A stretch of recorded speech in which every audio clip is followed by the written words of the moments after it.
محترم بھائیوں، دوستوں اور بزرگوں،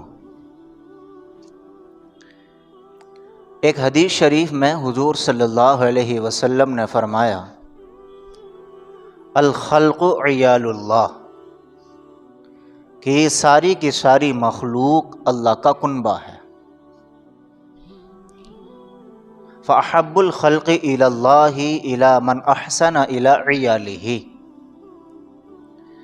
اللہ کے نزدیک سب سے زیادہ پسندیدہ اور اللہ کا محبوب، اللہ کا چہیتا وہ انسان ہے کہ جو اللہ کی مخلوق کے ساتھ اچھائی کا، پیار کا، بھلائی کا معاملہ کرتا ہے۔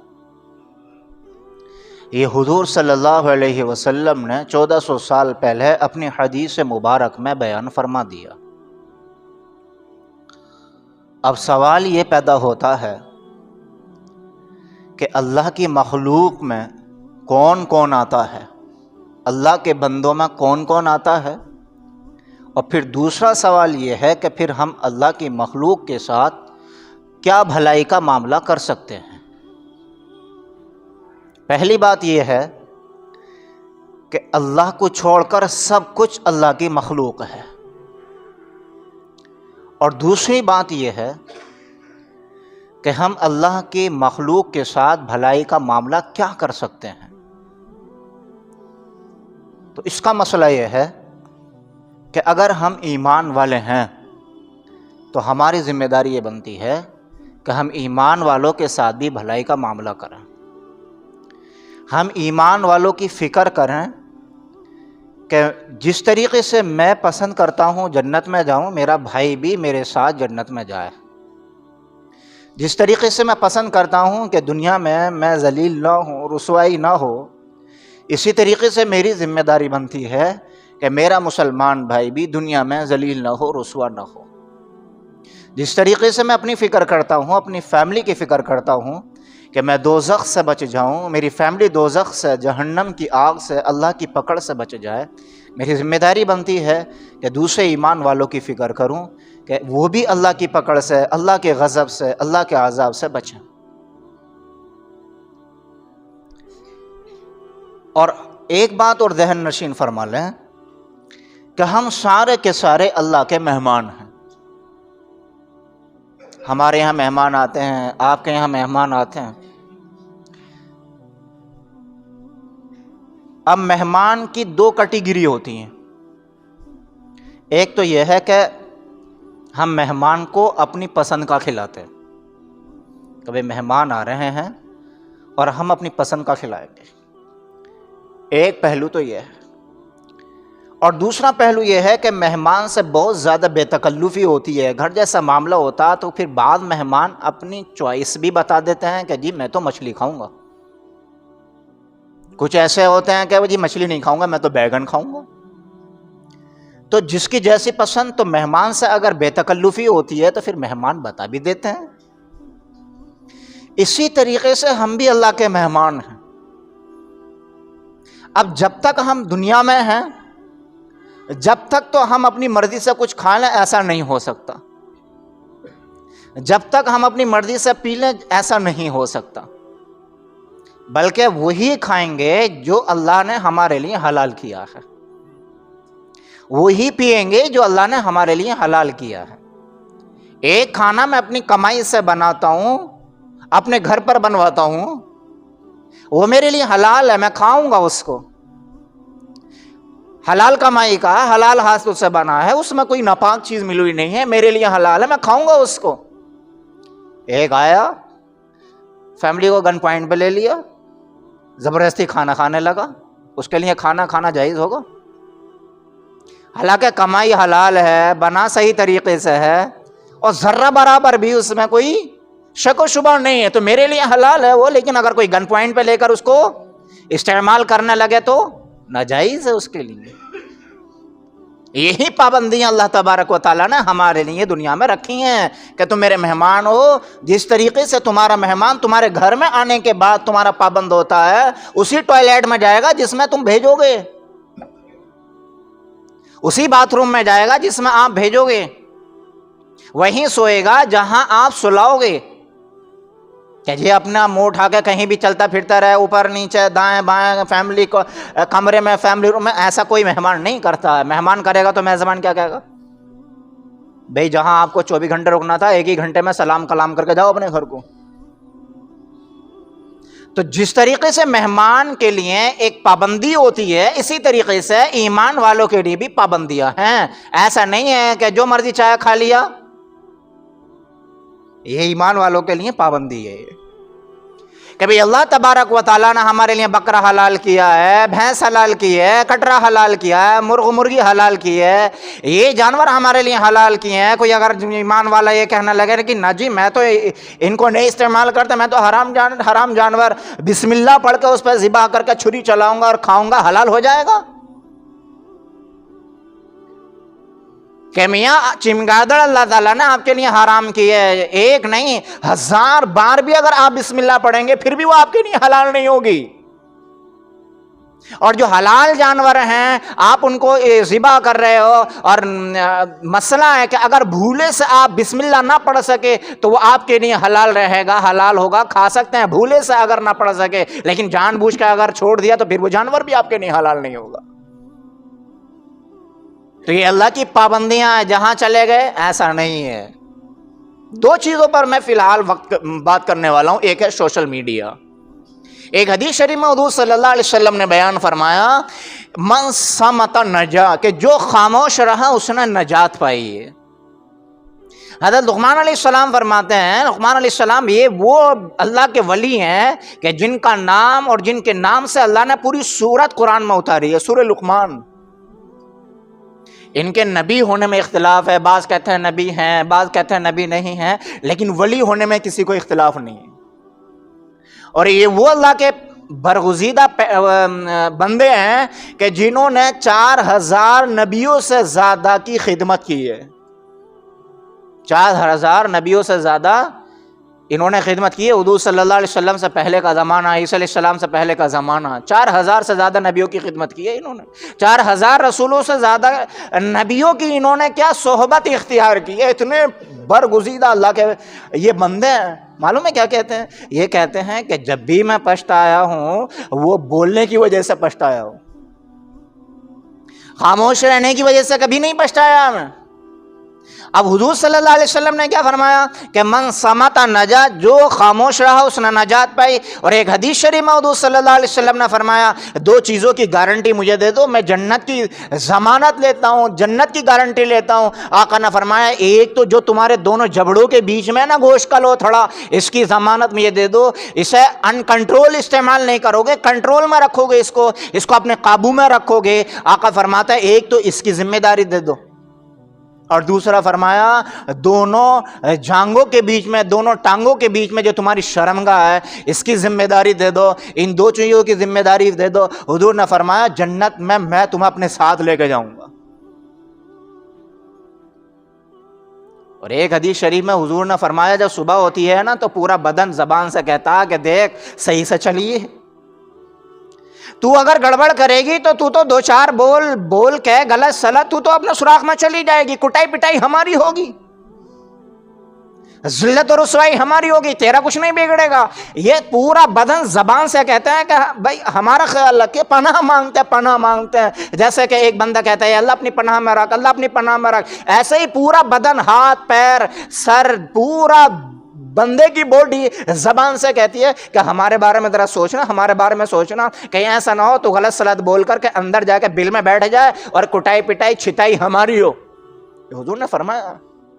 اور ایک حدیث شریف میں حضور صلی اللہ علیہ وسلم نے حضرت معاذ ابن جبل رضی اللہ تعالیٰ عنہ کو یمن کا گورنر بنا کر کے بھیجا تھا، ادھیکاری بنا کر کے بھیجا تھا کہ معاذ جاؤ یمن میں جا کے کام کرو اور دیکھو اللہ کی کلام یعنی قرآن کے مطابق فیصلے کرنا، میری سنت کے مطابق فیصلے کرنا۔ اور حضور صلی اللہ علیہ وسلم نے انہی صحابی سے فرمایا تھا معاذ کہ جانتے ہو دین کا خلاصہ کیا ہے؟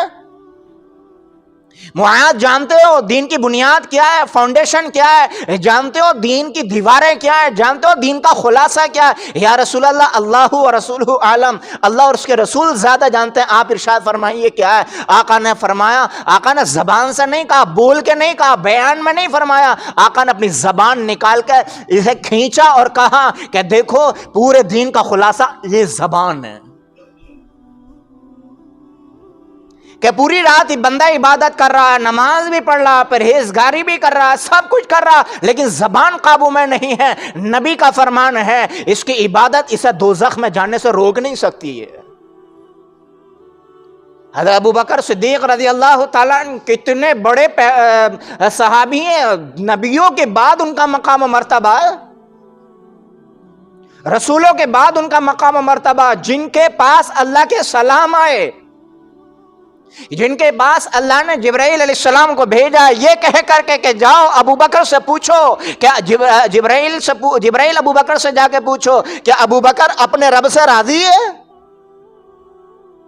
کتنا بڑا پروٹوکول، کتنا بڑا اسٹیٹس اور کتنا ہائی فائی معاملہ۔ اللہ پوچھے جس بندے کے بارے میں نبی کی بات نہیں کر رہا، رسول کی بات کر رہا ہوں، ایک صحابی کی بات کر رہا ہوں، اور وہ اپنی زبان کو پکڑ کے کھینچ رہے ہیں۔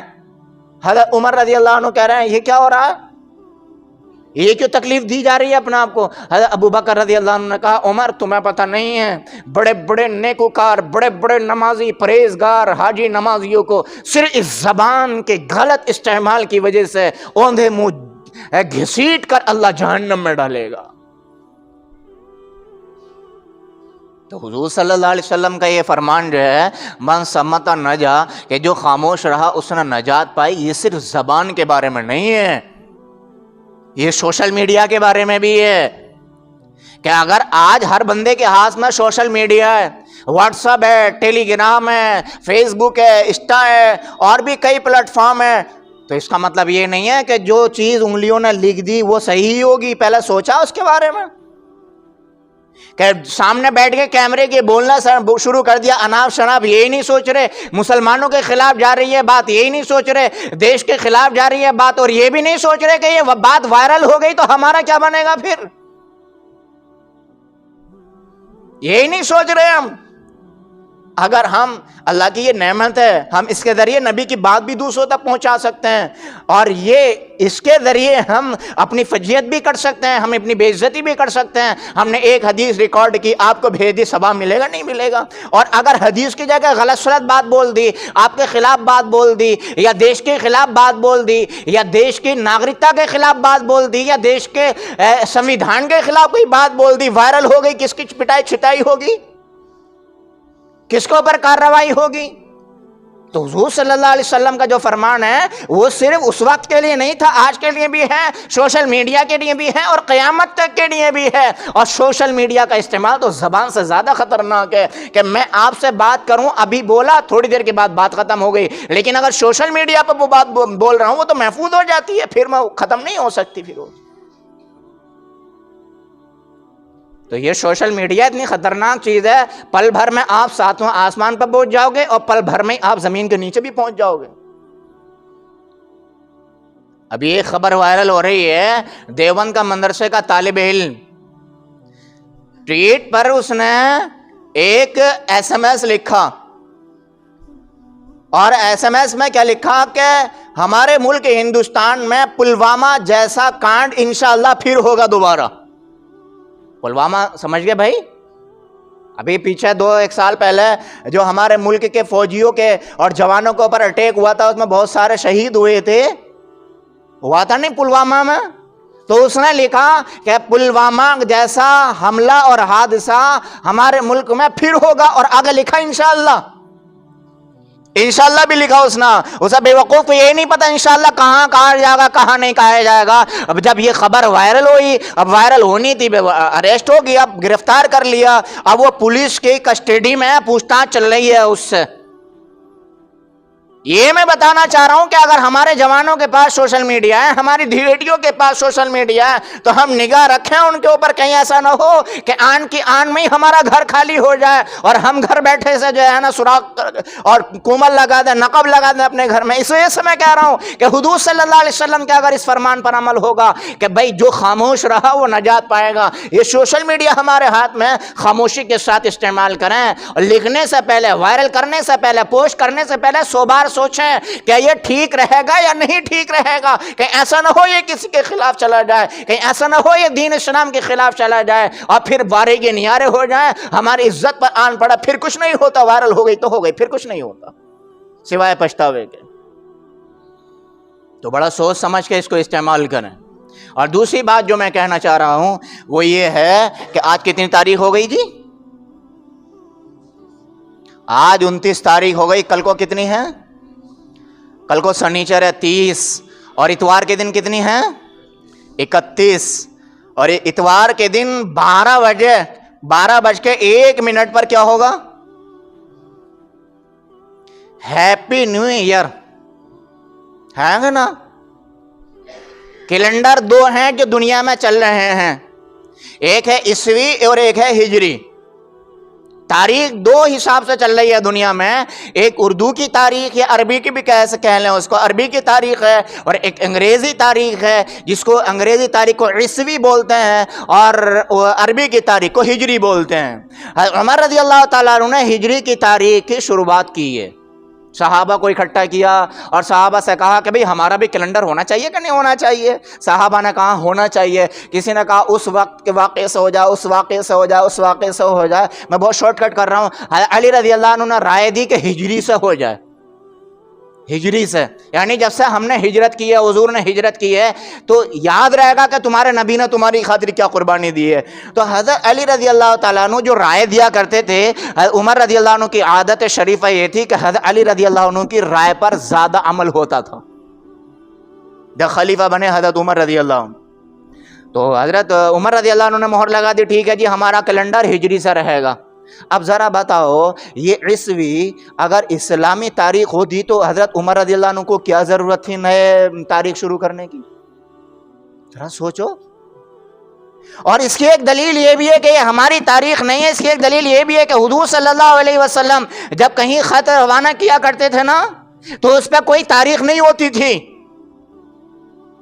اس پہ کوئی مہینہ لکھا ہوا نہیں ہوتا تھا۔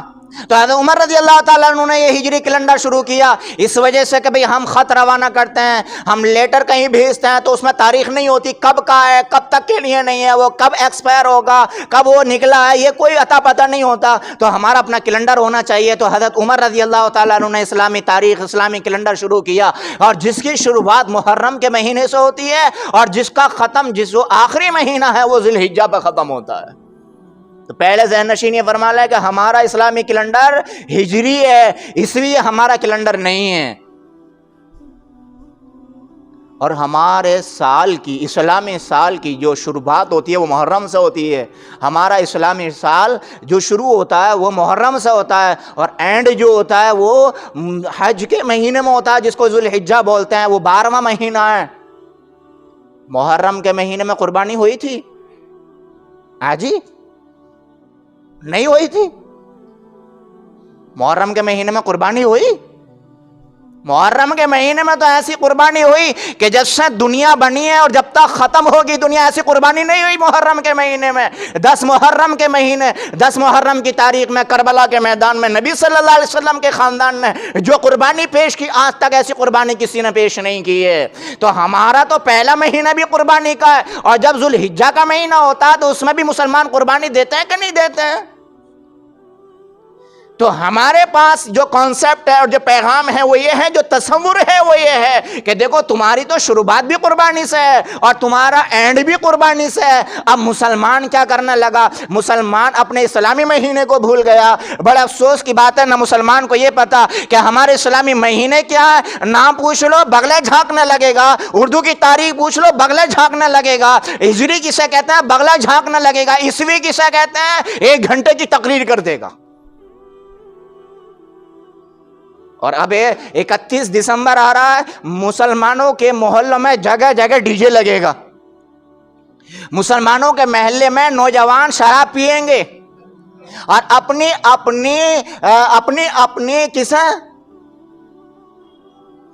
اپنیوں کو لے کے ہوٹلوں میں جائیں گے، بڑی بڑی پارٹیاں اٹینڈ کریں گے۔ یہ کیا ہے؟ یہ برطانیہ، امریکہ، جرمن، یہ جتنے بھی سارے عیسائی ملک ہیں، معلوم ہے ان میں 16-17 لاکھ سے زیادہ جوڑے ان پروگراموں میں جاتے ہیں، اور زنا کاری کھلم کھلا ہوتی ہے، اور اربوں خربوں کی شراب پی جاتی ہے۔ اس ایک رات میں جتنے گناہ ہوتے ہیں پورے سال میں بھی اتنے گناہ نہیں ہوتے ہیں۔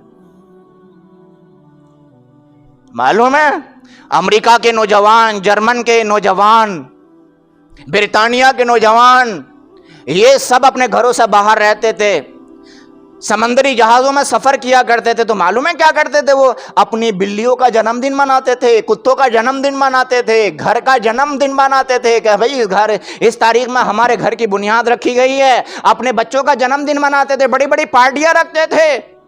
نوجوانوں نے اپنے لیڈران سے کہا، اپنے بڑوں سے کہا کہ بھئی یہ جو پارٹیاں ہو رہی ہیں ہمارے لیے ان پارٹیوں میں مزہ نہیں آتا، ہمارے لیے 2 چیزوں کا انتظام کرو۔ کہ بھئی کائے کا؟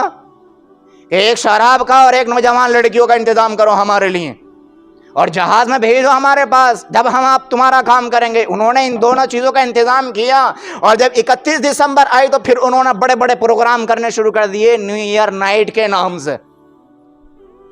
یہ دو انہوں نے پروگرام کرنے شروع کیے، اور معلوم ہے ایک بندے کو تعینات کیا، لگایا کہ بھئی جو جہاز کی بجلی ہے نا، 12 بجنے میں جب 1 منٹ ہو یا کچھ سیکنڈ ہو، ساری بجلی گل کر دینا، اور جب لوگوں میں تھوڑا چیخ و پکار مچنے لگے تو 12:01 پہ بجلی جو ہے نا چالو کر دینا۔ اب یہ 1 منٹ کا یا 1.5 منٹ کا جو وقفہ ہے نا، اس میں کھلم کھلا وہاں زناکاری ہوتی ہے، لونگ شبنگ ہوتی ہے، ایک دوسرے سے لپٹ چپٹ کر، یعنی کہ ان کو نہ کوئی روکنے والا نہ ٹوکنے والا، جو روکنے ٹوکنے والے وہ سب اس میں ملوث ہو جاتے ہیں۔ جو انہوں نے شروعات کی تھی آج مسلمان وہ بڑی دھڑلے سے کر رہا ہے۔ نبی صلی اللہ علیہ وسلم نے 1400 سال پہلے کھل کے بتا دیا ہمارا کوئی تہوار نہیں ہے۔ جب مکے سے آپ مدینہ گئے تو مدینہ والوں کو دیکھا کہ وہ خوشی مناتے تھے، بھئی کیا کر رہے ہو؟ کہ آج ہم عید منا رہے ہیں۔ حضور صلی اللہ علیہ وسلم نے دیکھا کہ یہ عید منا رہے ہیں، خوشی منا رہے ہیں، تو مسلمانوں کے لیے بھی عید ہونی چاہیے۔ حضور صلی اللہ علیہ وسلم خاموش رہے۔ اللہ نے نبی کے دل میں بات ڈالی، اے نبی جی آپ غمگین کیوں ہو رہے ہو؟ آپ ٹینشن کیوں لے رہے ہو؟ آپ اپنی امت کو کہو کہ سال میں 2 عید منایا کریں گے، ایک عید ہوگی رمضان کے فوراً بعد جسے عید الفطر کہا جاتا ہے، یا ہم اپنی زبان میں میٹھی عید کہتے ہیں، اور یا رسول اللہ ایک عید ہوگی اس وقت جس وقت آپ کے باپ حضرت ابراہیم علیہ السلام نے قربانی اپنے بیٹے کی پیش کی تھی، اسے ذی الحجہ کہا جاتا ہے۔ اور یاد رکھنا یہ تمہاری دونوں عیدیں جو ہیں وہ عبادت کے بعد ہیں۔ تمہاری کوئی خوشی عبادت سے خالی نہیں ہے، تم پورے 1 مہینے کے روزے رکھو گے پھر تمہاری عید ہے۔ تم پہلے 2 رکعت نماز پڑھو گے اللہ کے گھر میں آ کے، جسے عید الاضحیٰ کی نماز کہا جاتا ہے، اس کے بعد تمہاری عید ہے، تمہاری قربانی ہے۔ تو یہ تمہاری 2 عیدیں ہیں، تیسری عید ہمارے ہاں ہے ہی نہیں بالکل۔ حضور صلی اللہ علیہ وسلم نے اعلان کر دیا۔ اب ہمارے نوجوان پارٹیوں میں شریک ہو رہے ہیں۔ آپ کو کیا بتاؤں، نوجوان تو دور کی بات ہے، بڈھے نئے سال کی پارٹیاں کریں، اپنے گھروں پہ ڈی جے بجاتے ہیں، بریانی بانٹ رہے ہیں۔ اور حضور صلی اللہ علیہ وسلم کا فرمان ہے من تشبہ بقوم فہو منہم من کثر سواد قوم فہو منہم۔ آقا نے فرمایا المرء مع من احب۔ یہ نیو ایئر نائٹ منانا، یہ جتنے بھی پروگرام ہوتے ہیں نیو سال کے نام سے، اور یہ جتنی بھی پارٹیاں ہوتی ہیں، یہ ساری کی ساری یہودیوں نے نکالی ہیں، عیسائیوں نے نکالی ہیں۔ اور آقا نے فرمایا جو ان پارٹیوں میں شریک ہوگا یا جو ان پارٹیوں کو اٹینڈ کرے گا یا اپنے محلے میں کرے گا، آقا نے فرمایا یہ نمازی بے شک ہے، یہ سب کچھ ہو سکتا ہے، لیکن جب قیامت کے دن اللہ کے یہاں چھٹائی ہوگی تو یہ ان کے ساتھ ہوگا جن کی پارٹیاں اس نے اٹینڈ کی تھیں۔ صاحب کہہ دیا حضور نے۔ ایسا نہیں ہے کہ حضور صلی اللہ علیہ وسلم ایک ایک بات کو کھل کے کہیں گے، آپ نے ایک بات کہہ دی اس سے ہی سارے مسئلے نکلتے ہیں۔ آقا فرما رہے ہیں من تشبہ بقوم فہو منہم، جو جس کے نقش قدم پہ چلے گا قیامت کے دن انہی میں اٹھایا جائے گا۔ اب ایک بندہ ہے، نام اس کا عبداللہ ہے، اور قرآن بھی پڑھ رہا ہے، نماز بھی پڑھ رہا ہے، بہت سارے کام، حج بھی کر رہا ہے، عمرہ بھی کر رہا ہے، لیکن نئے سال کی جو خوشی ہے وہ منانا نہیں چھوڑتا، تو کس کے ساتھ کھڑا ہوگا یہ؟ یہ یہودیوں کے ساتھ کھڑا ہوگا، عیسائیوں کے ساتھ کھڑا ہوگا، یہ کافروں کے ساتھ کھڑا ہوگا. کیوں؟ نبی نے فرما دیا، نبی نے فیصلہ کر دیا کہ میرے طریقے پہ چلو گے میرے ساتھ کھڑے ہوگے، اور میرے دشمنوں کے طریقے پہ چلو گے تو ان کے ساتھ کھڑے ہوگے. اور دیکھو حضور صلی اللہ علیہ وسلم نے بہت ساری حدیثوں میں فرمایا خالف الیہود والمشرکین والنصارى. کیا فرمایا معلوم ہے؟ کہ دیکھو یہودیوں کی، عیسائیوں کی اور مشرکوں کی مخالفت کرو. کئی حدیثوں میں یہ آپ نے ارشاد فرمایا جملے، خالفو خالفو خالفو، اختلاف کرو اختلاف کرو. آقا نے دیکھا کہ یہودی، عیسائی اور مشرک یہ مونچھیں بڑی بڑی رکھتے ہیں. کیا رکھتے ہیں؟ مونچھیں بڑی بڑی رکھتے ہیں. تو حضور نے فرمایا مونچھیں کٹاؤ، مونچھیں صاف کراؤ اور داڑھی بڑھاؤ. اور اگر داڑھی کٹائی، داڑھی منڈائی، مونچھیں رکھائیں، یہ یہودیوں کا طریقہ ہے. حضور فرما رہا ہے یہاں پہ بھی ان کے خلاف چلو. حضور نے دیکھا یہ یہودی، عیسائی، مشرک ٹخنوں سے نیچے پاجامہ پہنتے ہیں، تو حضور نے فرمایا یہاں بھی ان کی مخالفت کرو، یہاں بھی ایسا مت کرو. حضور نے دیکھا یہودی نماز تو پڑھتے ہیں لیکن نماز میں رکوع نہیں کرتے ہیں، نماز میں رکوع نہیں کرتے ہیں. حضور کے زمانے میں یہودی نماز پڑھا کرتے تھے لیکن رکوع نہیں کرتے تھے. تو حضور صلی اللہ علیہ وسلم نے جو نماز ہمیں سکھائی وہ پہلا رکوع آتا نہیں آتا ہے. حضور صلی اللہ علیہ وسلم نے مدینے میں جا کے دیکھا کہ وہاں پر جتنے بھی یہودی ہیں تو وہ صرف 10 محرم کا روزہ رکھتے ہیں. تو حضور صلی اللہ علیہ وسلم نے پوچھا بھائی روزہ کیوں رکھتے ہو یہاں پر؟ انہوں نے کہا کہ آج کے دن موسیٰ فرعون اور فرعونیوں کے ظلم سے نجات پائی تھی. تو حضرت حضور صلی اللہ علیہ وسلم نے فرمایا کہ موسیٰ سے ہم زیادہ محبت کرتے ہیں، ہم روزہ رکھیں گے 10 محرم کا. لیکن حضور نے دیکھا کہ اوہو اس میں تو یہودیوں کی میچنگ ہو رہی ہے کہ 10 محرم کا روزہ وہ رکھتے تھے اور ہم بھی رکھے، تو ہم میں اور ان میں کیا فرق ہو جائے گا؟ کوئی ان میں جو ہے ہم میں جو ہے فرق ہونا چاہیے کوئی. تو حضور صلی اللہ علیہ وسلم نے فرمایا اگر آئندہ سال میں تمہارے درمیان رہا نا تو 10 کا بھی روزہ رکھوں گا، 11 بھی روزہ رکھوں گا، یہودیوں کی مخالفت کروں گا. ہمارے نبی ہمیں یہ سبق سکھا رہے ہیں یہودیوں کی مخالفت کرو، اور ہم ان کی پارٹیوں میں جو ہے نا رنگ برسا رہے ہیں. تو ہم جا کدھر رہے ہیں؟ تو اس لیے میرے عزیزو آج کے بیان کا خلاصہ 2 باتیں. ایک تو کہ سوشل میڈیا بڑے ہوشیاری کے ساتھ استعمال کریں. ہمارا بیٹا بیٹی ہے، اگر ضرورت کے بقدر یا ضرورت کے تحت وہ فون استعمال کر رہا ہے تو بھائی اگر تو فیس بک استعمال کر رہا ہے تو تیرا فیس بک پہ آنے کا مطلب کیا ہے یہ تو بتا ذرا. فیس بک استعمال کیوں کر رہا ہے؟ کہ چل تو نے آن لائن پڑھائی کے لیے استعمال کیا ہوا ہے یا کوئی اور چیز جو ہے گوگل پہ سرچ کرنی ہے تجھے، لیکن تو نے فیس بک استعمال کیوں کر رکھا ہے یہ بتا. فیس بک پہ تو وہ والی بات ہے نا کہ ایک بل ہو، بل بڑے خطرناک سانپ کا ڈیرا ہو، اور ایسا سانپ ہو کہ اگر کاٹ لے تو علاج کوئی نہیں اس کا، اور وہاں پر ہیرے جواہرات بھی رکھے ہوں، تو وہاں سے ہیرے جواہرات اٹھانا ہر کسی کے بس کی بات ہے؟ وہی ماہر تو جائے گا وہاں پر کہ بھئی جو سانپ سے بچنا بھی جانتا ہو، اور اگر سانپ کاٹ بھی لے اور زہر چھوڑ دے تو زہر کا تریاق اور زہر کا علاج بھی اس کے پاس ہو. ایسا آدمی تو جائے گا نا. ہرکس اور ناکس اگر جائے گا تو یا تو اٹھا نہیں سکے گا ڈر کے مارے، اور اگر اٹھا لیا زہر اس نے چھوڑ دیا، ڈنک مار دیا، ڈس لیا تو پھر بندہ بچے گا. یہ جو ہے نا فیس بک، یہ ایسے ہی سمجھ لو جیسا کہ خطرناک زہر کا اور خطرناک سانپ کا ایک بل ہے. وہاں پہ کچھ اچھی چیزیں بھی ہیں اور بری چیزیں بھی ہیں، لیکن بچنا ہر کسی کے بس کی بات نہیں ہے.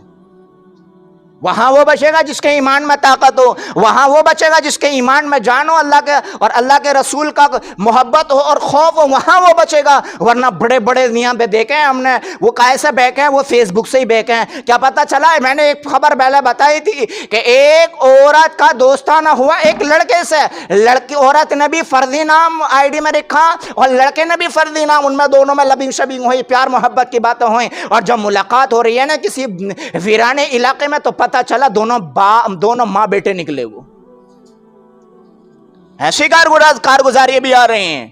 تو ہر کسی کے بس کی بات نہیں ہے وہاں اس جگہ پر چلنا اور اس کو استعمال کرنا. تو ہم گہری نگاہ رکھیں. ہمارا گھر کا کوئی ممبر فیس بک استعمال کر رہا تو تجھے ضرورت کیا فیس بک استعمال کرنے کی، یہ بتا چل.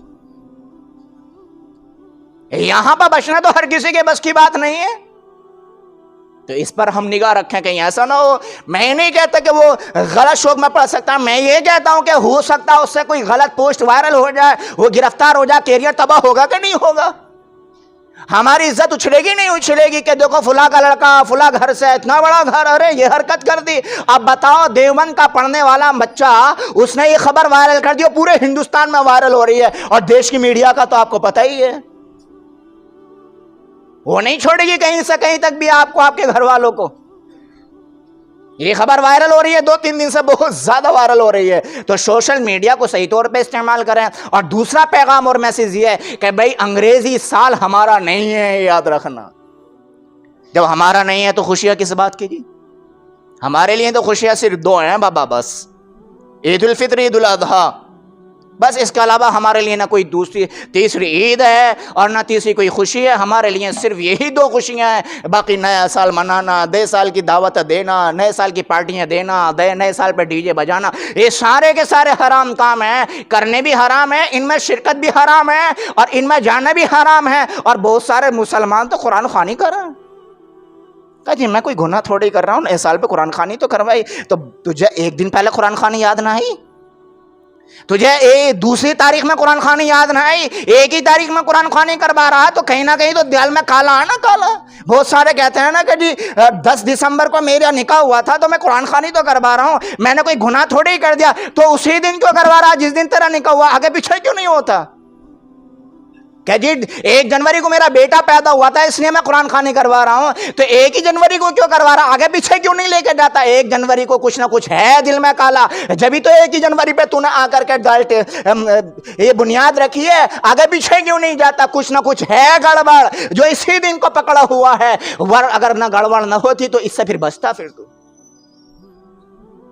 اس وجہ سے تو آج کا مسلمان جہاں ہے وہاں کا وہیں ہے.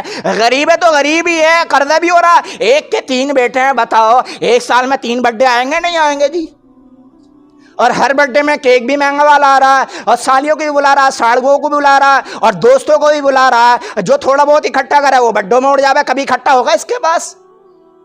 کرائے پہ ہے تو کرائے پہ ہی رہے گا, کبھی اپنا مکان نہیں ہو رہا. کیوں؟ کہ اس لیے کہ ان جگہوں پر پیسہ خرچ ہو رہا ہے جو نہیں ہونا چاہیے تھا. اللہ کے رسول کی مرضی کے خلاف پیسہ خرچ ہو رہا ہے. تو اگر حلال بھی کمائی ہوگی نا تو اس میں برکت نہیں ہوگی, یاد رکھ.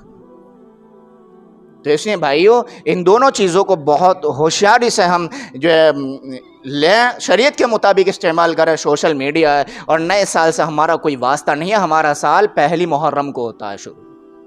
پہلا سال ہمارا 1 محرم کو ہوتا ہے. آپ کو جو بھی یہ SMS بھیجے یا کوئی بھی کارڈ بھیجے, واٹس ایپ پر بھیجے یا کسی دوسرے پلیٹ فارم پہ بھیجے, ہیپی نیو ایئر, بڑی ٹھاٹ واٹ کے ساتھ, اوپر بھی پھولوں کی برسات ہوگی, نیچے بھی پھولوں کی برسات ہوگی. اور اگر کوئی یہ نہیں بھیجتا تو ایک بڑا وہ ایک لنک بنا کر بھیجتے ہیں کہ کھولو تو ذرا اس کو, آپ کے نام کا پیغام کھولو تو ذرا اس کو.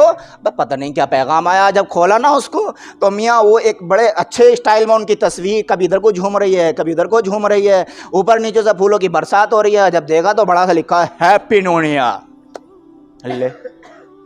تو یہ گناہ کی بات ہے, بچنا چاہیے, ناجائز ہے, حرام ہے. غیروں کے تہوار میں شریک ہونا, غیروں کی نقل کرنا. ہمارے نبی نے ہمیں اپنا کانسیپٹ دیا, ہمیں اپنی اسلامی تعلیم دی ہے. جب ہم غیروں کے طریقے پہ چلیں گے تو اپنے طریقے پہ چل سکیں گے. پھر ہم جو قوم غیروں کا طرز اختیار کرتی ہے وہ اپنا نام مٹھا بیٹھتی ہے, وہ بھول جاتی ہے ہم ہیں کون. چھوٹی سی بات اور بتا دوں میں, جب حضرت ہاجرہ مکے میں آئی تھی نا, جب حضرت ہاجرہ مکے میں آئی تھی تو کون تھے؟ حضرت ابراہیم علیہ السلام تو چھوڑ کے چلے گئے, تو دونوں ماں بیٹے ہی تھے بس. اور وہ زمزم کا کنواں نکلا, چشمہ نکلا وہاں سے, تو قافلہ جا رہا تھا. اس نے دیکھا یہاں پہ چیل کوے اڑ رہے ہیں, نیچے کچھ نہ کچھ بات ہے, یا تو پانی ہے یا کھانے کا کچھ انتظام ہے. تو انہوں نے اپنی سواریوں کے رخ ادھر کو جو موڑے تو پتہ چلا ایک بچہ اور ایک عورت ہے. اب پانی کا چشمہ نکل رہا ہے. تو حضرت ہاجرہ سے کہا یہاں رک لیں ہم اگر اجازت ہو آپ کی. تو حضرت ہاجرہ نے کہا رک تو جاؤ لیکن پانی کو اسٹاک نہیں کرو گے. کبھی سوچو کہنے کی کہنا بھر کے لے جائیں, ایسا نہیں کرنے دوں گی میں. اور اگر خیمے لگاؤ گے تو خیموں میں بھی نہیں بھرنے دوں گی میں. کیوں؟ کہ ہو سکتا ہے ابھی چشمہ چل رہا ہے, بند ہو جائے بعد میں. اور تم پانی ادھر ادھر ناجائز طریقے سے بیچنے لگو، اور یہ بھی ہو سکتا ہے مجھے ہی بیچنے لگو. جیسے حضرت امام اعظم ابو حنیفہ رحمۃ اللہ علیہ سفر کر رہے، اب انہوں نے کھا لیا ستو کھانے کے بعد لگی پیاس. برابر میں ایک مسافر تھا، اس سے کہا پانی بیچے گا، پانی دے دے یار ذرا. اس نے سوچا کہ اسے پیاس لگی ہے تو پانی خریدے گا ہی ضرور. 9 کا پانی 100 میں بیچا.